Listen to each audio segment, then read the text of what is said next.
In the summer of 1990, peace in Kuwait was shattered by the expansionist plans of their neighbor, Iraq.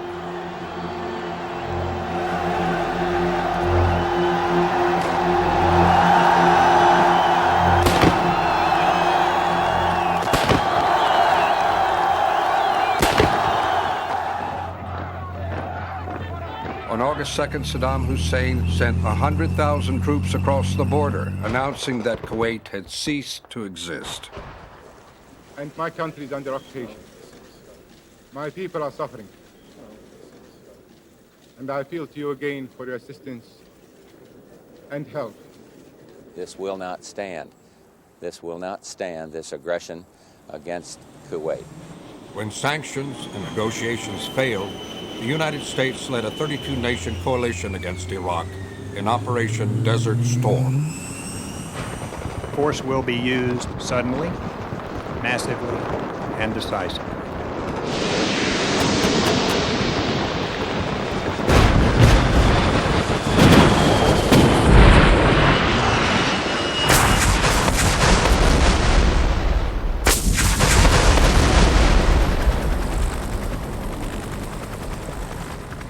After 6 weeks, Iraq's occupation forces collapsed. In a final act of vengeance, Saddam ordered the detonation of almost 700 oil wells.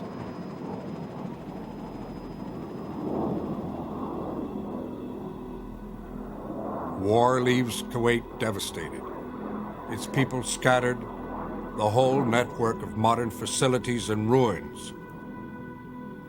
Emergencies in every sector of society demand response.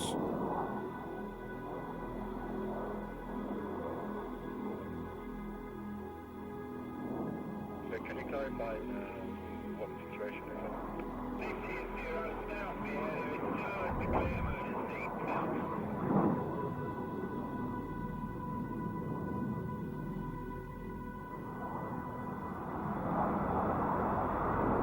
In oil fields, you prepare for accidents, even for disaster.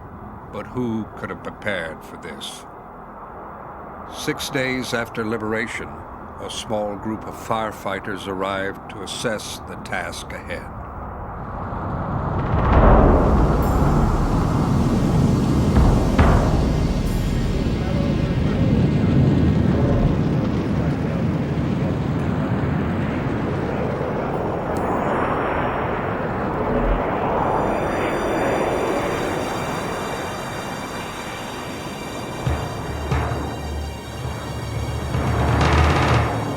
$5 million barrels a day going up in clouds of poisonous smoke and soot.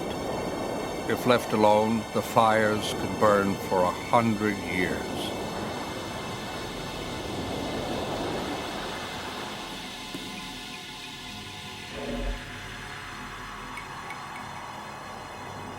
It's not just darkness as you imagine darkness. And there were lots of days for a long, long time that were absolutely black.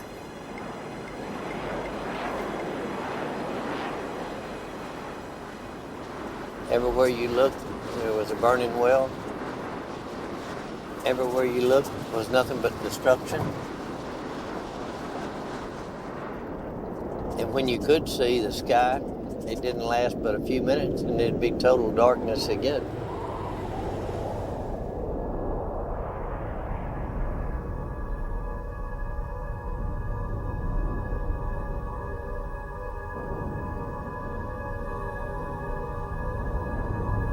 I went back home. I tried to tell them what I had seen on the trip, what we would be up against, what they would need to expect. And then I told them, there's no such words that I know that will explain what you're fixing to go into. And I couldn't describe it to them, what I'd seen. I could not. There wasn't words, there's no words around to describe what we saw when we came here in March.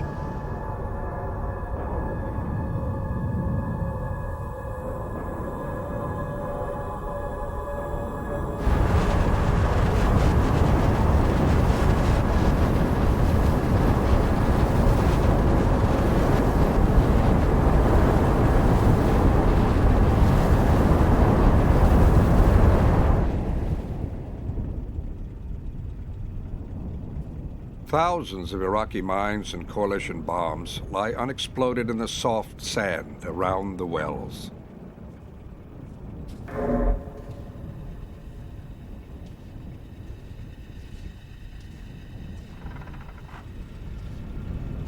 Disposal teams creep through the dark days, searching them out.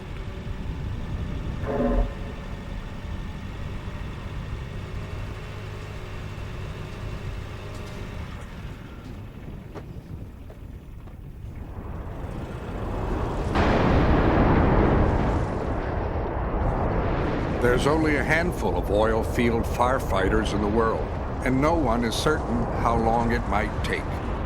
Some say 5 years, some say 10. Let's get this piece of junk out of here so we're going to work. From 40 countries come 10,000 people and thousands of tons of machinery.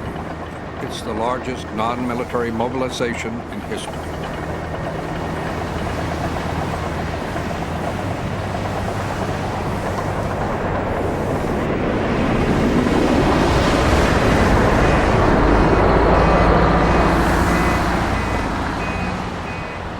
Start at the beginning, rebuilding the roads.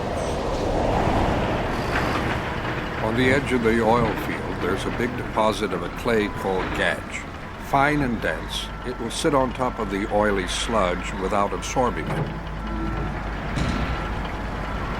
Thousands of tons of gadge build hundreds of miles of roads, one to every fire.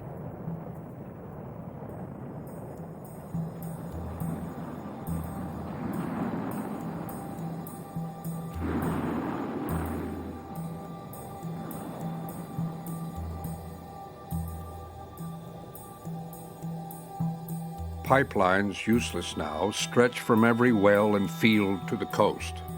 Why not reverse them? Instead of taking oil to the coast, bring an ocean of water to the middle of a desert.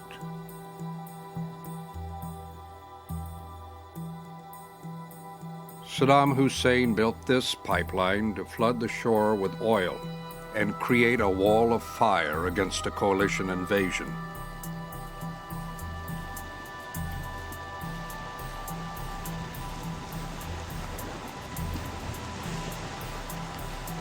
Now it too carries water to dozens of reservoirs and fills them with 1 million gallons each.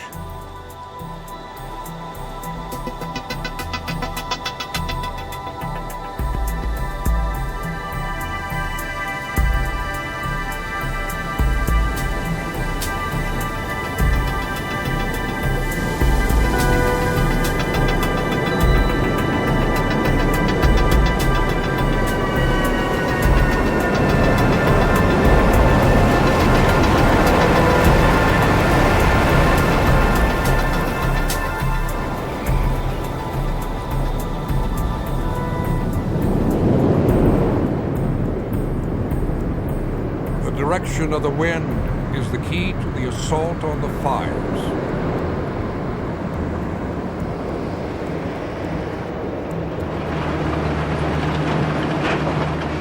With the wind pushing the heat away, bulldozers can move water pipes and monitor sheds to within nozzle range of the fire.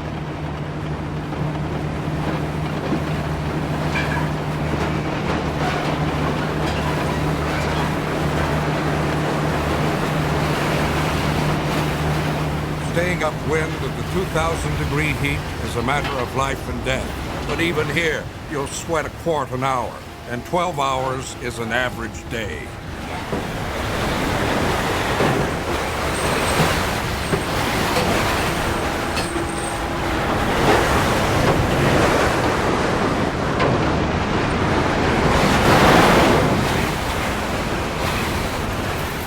When the water lines are ready, the team will cool the superheated ground between them and the fire they've nicknamed Rita.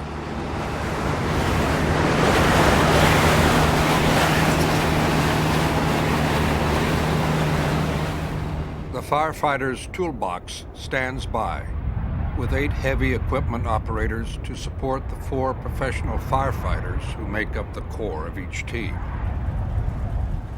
Morning. Morning. I got some good news for you. Old Lebo and Angie had a baby boy. All right. All right. Give it another firefighter. I mean to tell you. Look like you got everything right here, the dirt work, the water. You gonna dig with your backhoe? I think it's work on the backside. We've got a drain cut, but we're gonna work on it a little more. And we'll work on some of those big coat pile in the back on the rig. Okay. Well, I'm gonna get out here as hot as it is and go check on Paul. I'll be back in a little while. Okay, Joe. Okay, Biggin. The attack begins with a barrel of C4 plastic explosive. Unburned oil is solidified, building up a hard cap of coke over the wellhead. The C4 will blast it apart.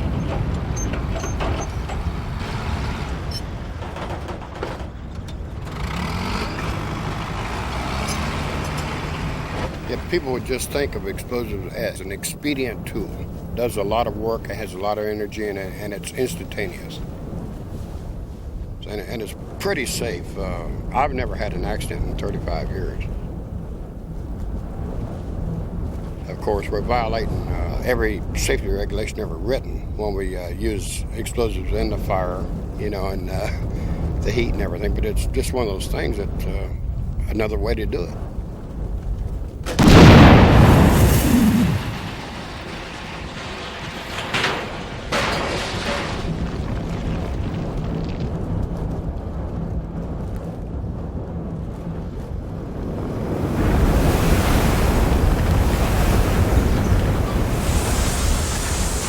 A constant stream of water keeps men from collapsing and machines from melting.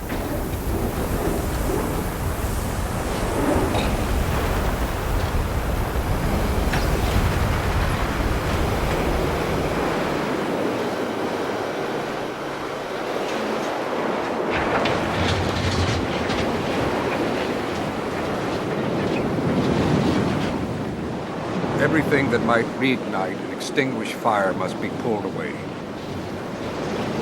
Only when you've completely cleared the ground around the exposed wellhead can you decide how to attack the fire itself. Every fire has its own personality and requires its own approach.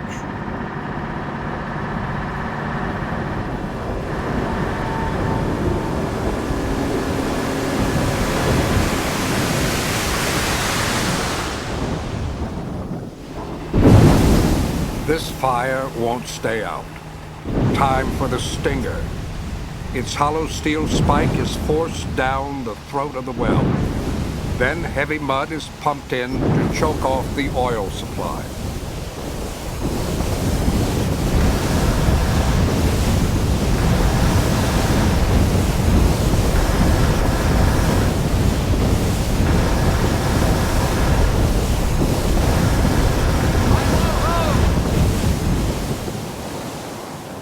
Its simplicity makes the stinger a favorite technique, but it's only one of many.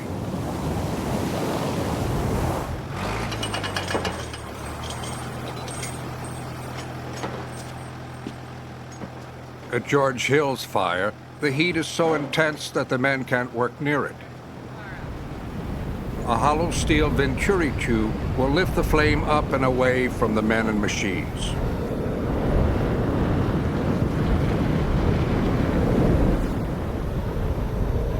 If it's a 30-foot tube, it'll roughly move your radiant heat circle back 50 to 70 feet. I mean, it creates a low pressure at the base of that tube. It's unbelievable. I mean, it'll take your gloves off your hand.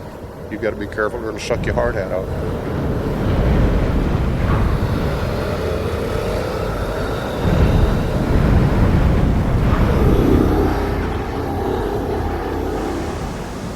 George has decided on an exacting technique. He'll try putting out the fire by maneuvering the venturi tube. If you got a real hard crosswinds, the way it works better. We tried it on this one twice yesterday, and we never could get it to work. This morning would be a good time to try it.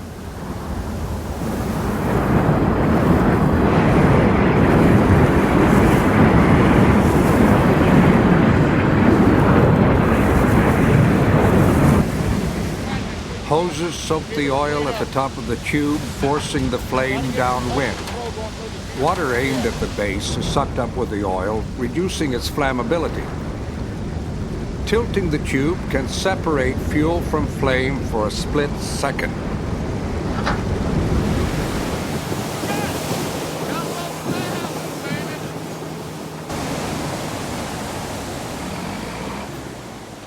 Now is the time of greatest danger. A steady downpour of oil turns the whole area into a huge torch, waiting for a match.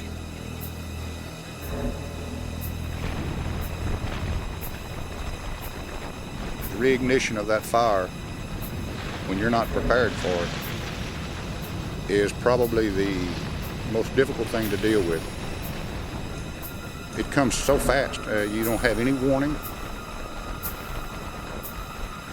And your personnel are very likely to just go up just as quick as that well does.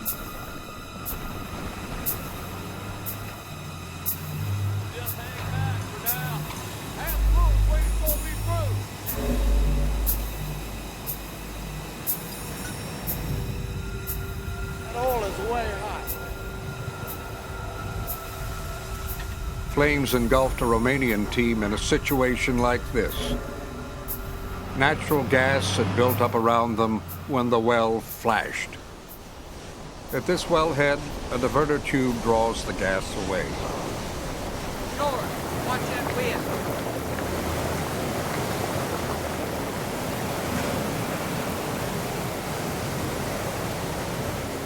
Like oil-soaked shorebirds, human beings can overheat when their pores are clogged. You can pass out without warning. You're trusting your life to the men around you.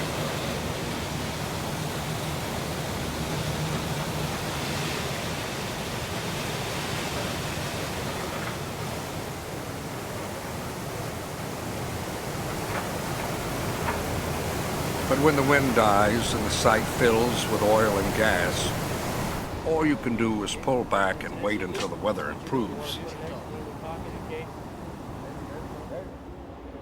Today, I saw the sunrise for the first time. We took pictures, and it's the first time any of us had seen the sun since before this started.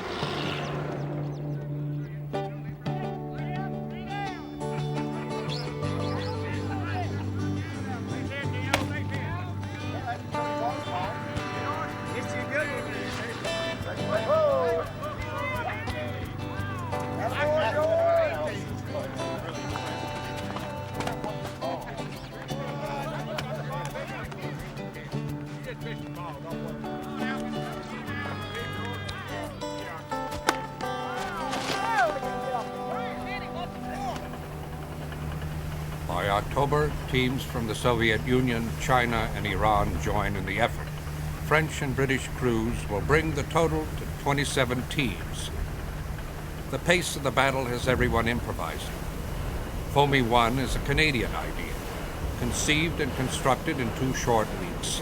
It sweeps the vast ground fires of the world's second largest oil field, the Bergan complex. The Hungarians recycled a Russian T-34 tank to create a spectacular prototype called Big Wind. They took off the gun turret and replaced it with jet engines from MiG-21 fighter planes. Water is injected into the jet stream. Then they just open the throttles and blow the fire out.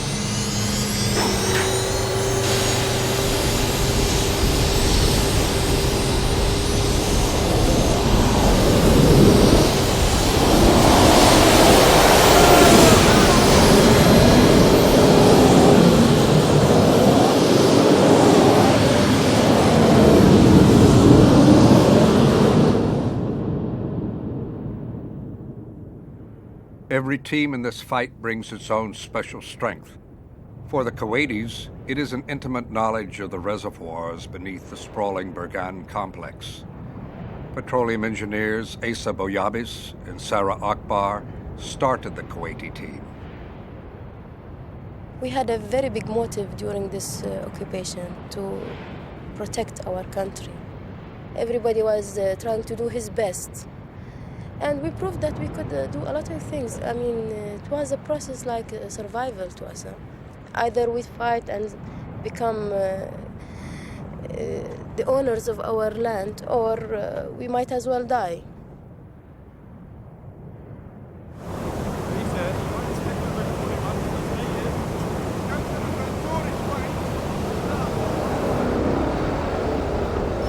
Capping the wells around it has built up the pressure in this fire. Now it's the largest in the country, and a high gas content is causing almost complete combustion of the oil, making it the hottest. This is the crest of Burgan. This is the top part of the reservoir. This is the cream of Burgan actually being burned here.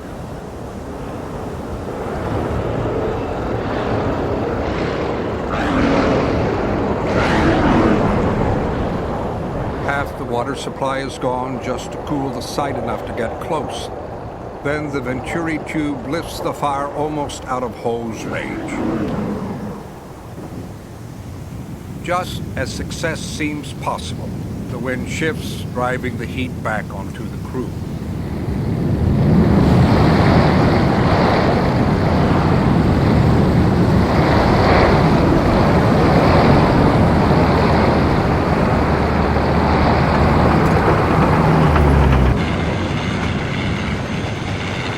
Water vaporizes on the superheated ground, and the team must fight its way back through boiling clouds of steam.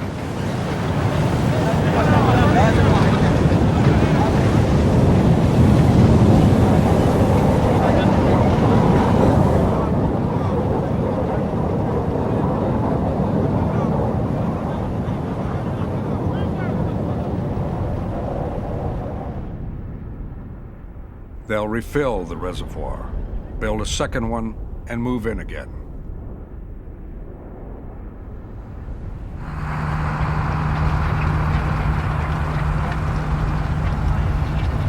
This time, the plan calls for doubling the water. Oil won't burn unless it's hot, so enough water just might cool it to a point where the fire will go out.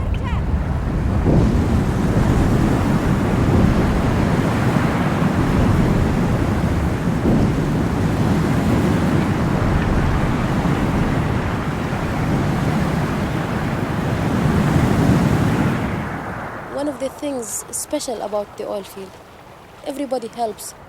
Everybody tries to find a solution to the problem. They are here for the same purpose, putting off all these fires and clearing the sky. Yeah, wait a minute. Let's put a box on the bottom. Texans have been dynamiting oil well fires for over 50 years. We have to get the well in a certain condition before we can use the dynamite. You fire it remotely after you set up your charges and everything. You're away from the detonation itself. It creates a vacuum, and the fire doesn't have any oxygen to burn on for microseconds. Therefore, it starves, and it doesn't have anything to rekindle it. Watch the blade, you're gonna jump.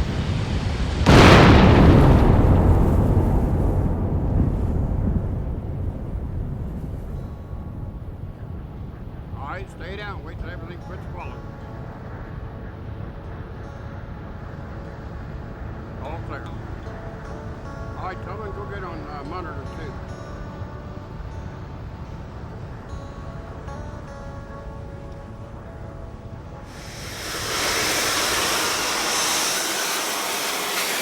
High torque cuts through steel well heads with a high-pressure stream of water and guarded dust. It saved days on each well capping. Wellheads used to be sawed off by a steel cable stretched between two bulldozers.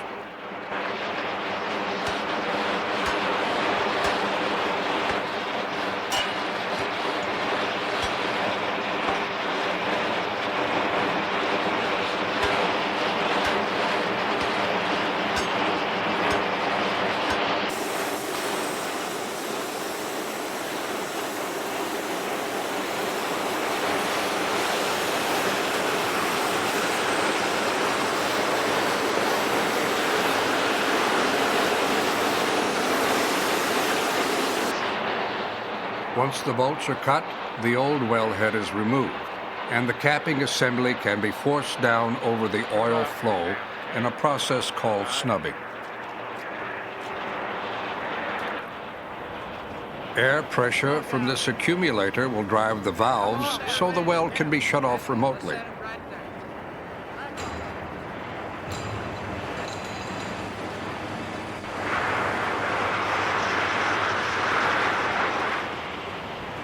It's still hard to comprehend, and I thought I had myself mentally prepared for what I was fixing to see. And you can't look at the countryside. You can't look at the destruction and the devastation and the senseless ruination of a country. You have to look at them on a one-well basis.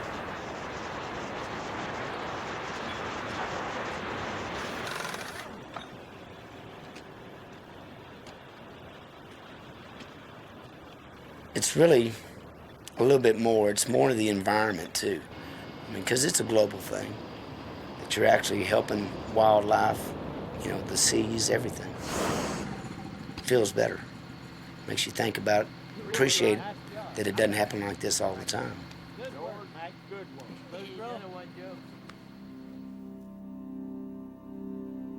As the smoke clears, the extent of the damage is revealed.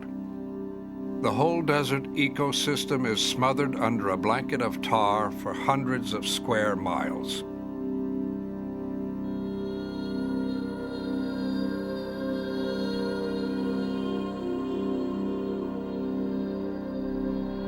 Oases, once havens for desert wildlife, now lie under lakes of oil.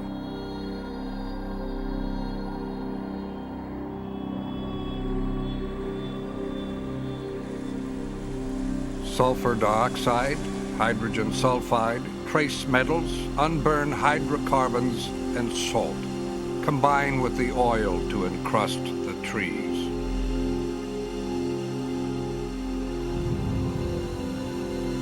For thousands of migrating birds, the journey ended here.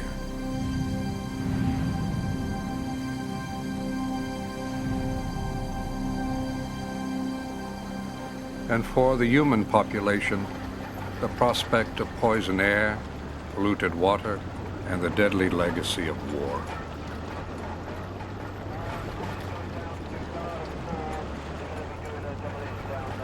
Mines are designed to hurt people. That's the be-all and end-all. And if there are still mines on the beaches and people walk on them, somebody is going to get hurt.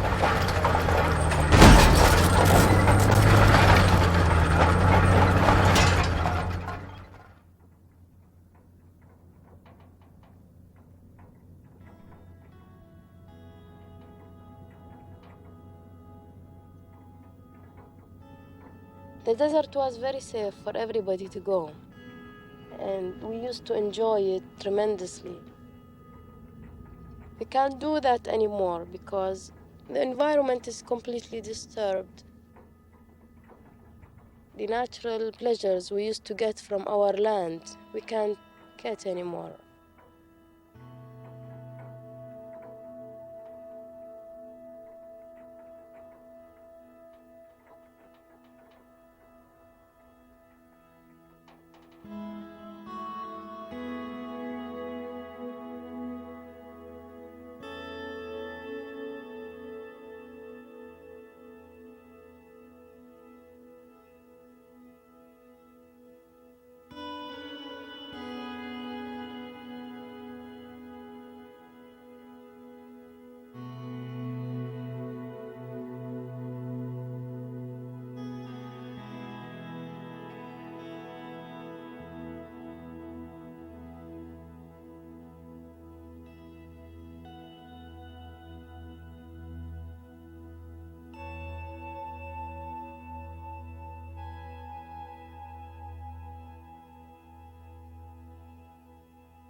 The pain of the past is truly wasted if we learn nothing from it.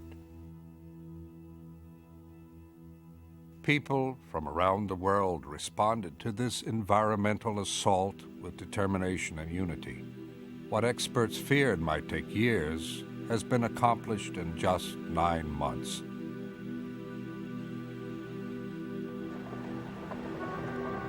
The Kuwaiti team will be turning from firefighting to the process of reclaiming the oil fields. Did you call George? Yes, I called George, and he should be on the way with the 2 packers. Okay, we'll try it. Yes. But if it works, then you know what we have to do. We have to cut the tubing.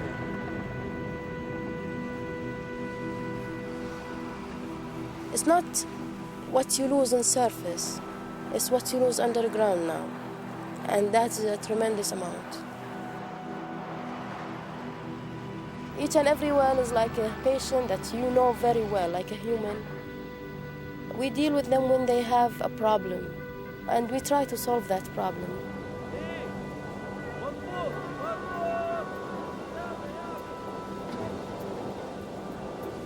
The work will not stop. Our ultimate goal is try to recover all the wells. I know that we can do it.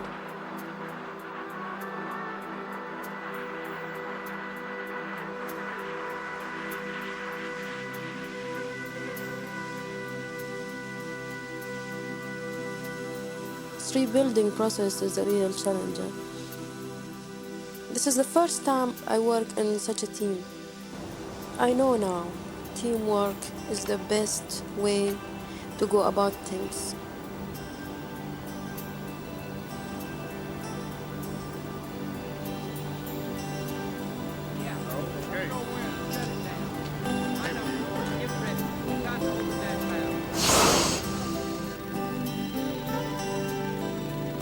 Pedro, you got number 133 for Wild Well Control. Thank you, buddy. All right, another one down.